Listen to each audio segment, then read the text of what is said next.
সারল্যে ভরা জীবনের ভিডিও বানিয়ে লাখো মানুষের ভালোবাসা পেয়েছেন কন্টেন্ট ক্রিয়েটর রিপন মিয়া। তবে এই জনপ্রিয়তায় এখন তার জীবনে পরিণত হয়েছে ভয়ের কারণ। নেত্রকোনার বাসিন্দা রিপন মিয়া অভিযোগ করেছেন, সম্প্রতি সাংবাদিক পরিচয়ে কয়েকজন তার বাড়িতে গিয়ে অনুমতি ছাড়া পরিবারকে ভিডিও করতে থাকেন। এমনকি পরিবারের নারী সদস্য ঘরে থাকা সত্ত্বেও অনুমতি ছাড়াই ঘরে প্রবেশ করেন তারা। সাক্ষাৎকার না দেওয়ায় রিপন হুমকি পর্যন্ত পেয়েছেন বলে দাবি করেছেন।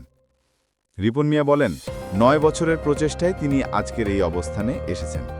ফেসবুক পেজও একাধিকবার হ্যাকের চেষ্টা করা হয়েছে, কিন্তু পরিবারকে সামনে এনে কখনোই টাকা আয় করতে চাননি তিনি। ঘটনার বর্ণনা দিয়ে ফেসবুকে দেওয়া পোস্টে রিপন লিখেছেন, টিভি চ্যানেলের নাম প্রকাশ করতে চাইলে করতে পারতেন, কিন্তু কারো নাম খারাপ করার ইচ্ছে নেই তার। যারা এই কাজ করেছেন তাদের বিবেকের কাছে প্রশ্ন রাখেন তিনি। রিপনের পোস্ট ঘিরে নেটিজেনদের মাঝে ক্ষোভ তৈরি হয়েছে। অনেকেই এমন আচরণের তীব্র নিন্দা জানিয়েছেন।